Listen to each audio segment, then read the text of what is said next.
प्रणाम। देव, गुरु और धर्म की कृपा से मेरे जीवन में प्रथम उपदान करने का अवसर आया और मैंने प्रथम उपदान पूर्ण कर मोक्षमाला पहनी।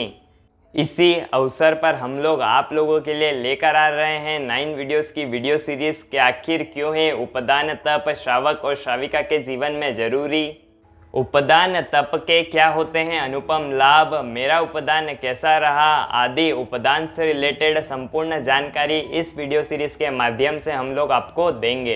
कोशिश कीजिएगा कि आप इस वीडियो सीरीज की संपूर्ण वीडियोस शुरुआत से लगाकर अंत तक यानी कि पूर्ण रूप से देखें और अपनी आत्मा के कल्याण की ओर आगे बढ़ें।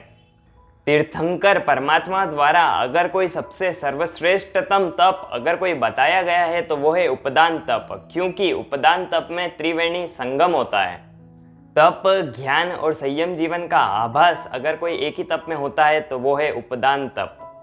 हम लोग कई तपस्या करते हैं जैसे मासक शमन, सिद्धि तप आदि, लेकिन कहीं ना कहीं हम उसमें प्रमाद में रहते हैं, कभी सो रहे हैं, कभी क्या और कभी क्या। लेकिन आप उपदान तप में प्रमाद में नहीं रह सकते हो। सद्गुरु की उपस्थिति में ही उपदान तप होता है और उन्हीं की उपस्थिति में शुद्ध ज्ञान का चिंतन मनन और उसी के अनुरूप तप और धार्मिक क्रिया करना ही उपदान कहलाता है। सबसे पहले तो हम लोग उपदान के कुछ शास्त्रों में बताए गए प्रमाण के बारे में देखते हैं।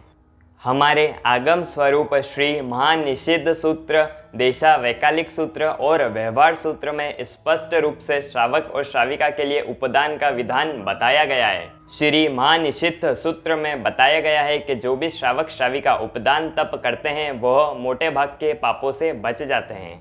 उत्तर अध्ययन सूत्र में भी एक श्लोक आता है जिसका अर्थ है जो नित्य गुरुकुलवास में रहता है, अच्छी भाषा बोलता है, योग करता है, उपदान करता है, वो ही लायक है शास्त्रों के अध्ययन करने के। जैसे साधु जीवन में आगम वचन का अध्ययन करने से पूर्व योग करना अति आवश्यक है, वैसे ही श्रावक और श्राविका के जीवन में सूत्रों के उच्चारण करने से पहले उनका अधिकार पाना भी अति आवश्यक है। क्योंकि अगर हम बिना उपदान करे सूत्रों का उच्चारण करते हैं तो कहीं ना कहीं हमें दोष लगते हैं। ऐसे तो उपदान तप 110 दिनों का होता है, लेकिन वर्तमान की परिस्थिति में उपदान तप को 3 भागों में बांटा गया है, जिसमें सबसे पहला उपदान होता है 47 दिनों का, दूसरा उपदान होता है 35 यानी कि 35 डेज का, तीसरा होता है 28 यानी कि 28 दिनों का। ऐसे तो उपदान 6 भागों में डिवाइडेड है, जिसमें सबसे पहला भाग जो कि 18 दिनों का होता है, जिसमें हमें श्री पंचमंगल महाश्रुत स्कंद यानी कि नमस्कार महामंत्र का ऑफिशियल लाइसेंस मिल जाता है।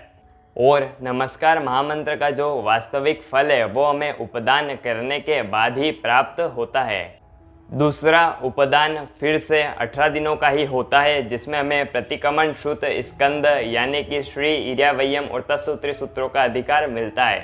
फिर तीसरा उपदान 35 दिनों का होता है, जिसमें हमें शक्रस्तव अध्ययन यानी कि नमुथुणम सूत्र का अधिकार मिलता है।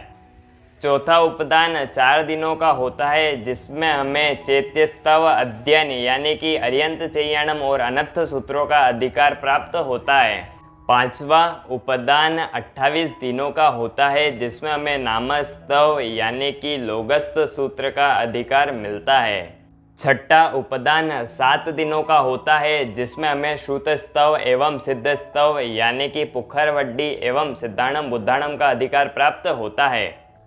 पहला उपदान जो कि 47 दिनों का रहता है, उसमें सबसे पहले 18 दिनों के बाद हमें नमस्कार महामंत्र का लाइसेंस यानी कि ऑफिशियली हम नमस्कार महामंत्र सूत्र का अधिकार पा लेते हैं। फिर अगले 18 दिनों के बाद हमें प्रतिक्रमण श्रुत स्कंद यानी कि इर्यावयम और तत्सूत्री का लाइसेंस मिल जाता है। उसके बाद हमें चौथा उपदान कराया जाता है, जिससे हमें अर्यंत चैयाणम और अनर्थ का अधिकार मिल जाता है, जो कि 4 दिनों का रहता है।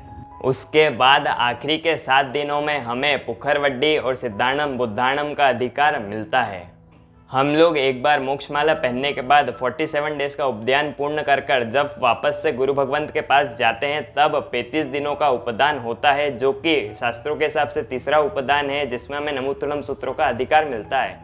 और हमारी कैलकुलेशन के हिसाब से तीसरा उपदान, लेकिन शास्त्रों के हिसाब से जब हम 47 दिन और 35 दिन का दोनों उपदान कर लेते हैं उसके बाद होता है 28 दिनों का उपदान, जो कि तीसरा उपदान कहलाता है।